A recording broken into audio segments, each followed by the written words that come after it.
తెలంగాణ భవన్లో జగదీష్ రెడ్డి మాట్లాడుతున్నారు. లైవ్ లో చూద్దాం. ఈ మధ్య ఇంకో కొత్త పాట అందుకున్నారు పాపం. నల్గొండ జిల్లా మీద ప్రేమ వచ్చిందట వీళ్ళకు. తాగే మూసి నీళ్లను మురికి నీళ్ళుగా మార్చింది మీరు. హుస్సేన్ సాగర్ ఒడ్డున నిలబడగలిగినరా? ఎవరన్నా సాయంత్రం పూట వచ్చి ట్యాంక్ బండి మీద కాసేపు కూర్చొని పోదాం, సేద తీరుదామని వస్తే ముక్కులు మూసుకోవాల్సిన పరిస్థితి. అక్కడ ఉన్న బోట్లో కాసేపు తిరుగుదామంటే ఇంటికి పోయేవరకే వాంతులు, విరోచనాలు, తలనొప్పి తప్ప ఇంకొకటి లేదు అన్నాడు. మూసి ఒడ్డున ఇక్కడి నుంచి అక్కడికి నిలబడే పరిస్థితి ఉండేనా? ఎవడు కారకుడు? మీ ముఖ్యమంత్రి పాత బాసు, కొత్త బాసులు, మీ మీ మీ మొదటి నుంచి ఉన్న బాసులు.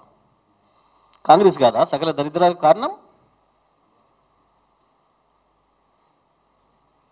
ఉమ్మడి నల్గొండ జిల్లాతో పాటు ఈ రాష్ట్రం మొత్తానికి ఫ్లోరోసిస్ తెచ్చిన పాపం మీదే కదా. తీద్దామా? 1956 నాడు ఈ రాష్ట్రంలో ఫ్లోరోసిస్ ఎక్కడుంది? 2014 నాటికి ఎంత దాకా విస్తరించింది? ఎప్పుడు పుట్టింది, ఎక్కడికి విస్తరించింది?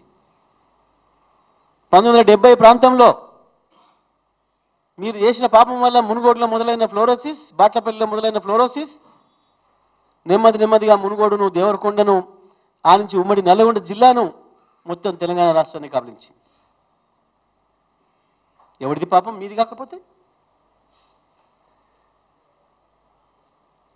కేవలం 2014లో మాకు అవకాశం ఇస్తే, కేసీఆర్కి అవకాశం ఇస్తే ప్రజలు 6 కదా ఫ్లోరిన్ భూతాన్ని తరిమి కొట్టినాం.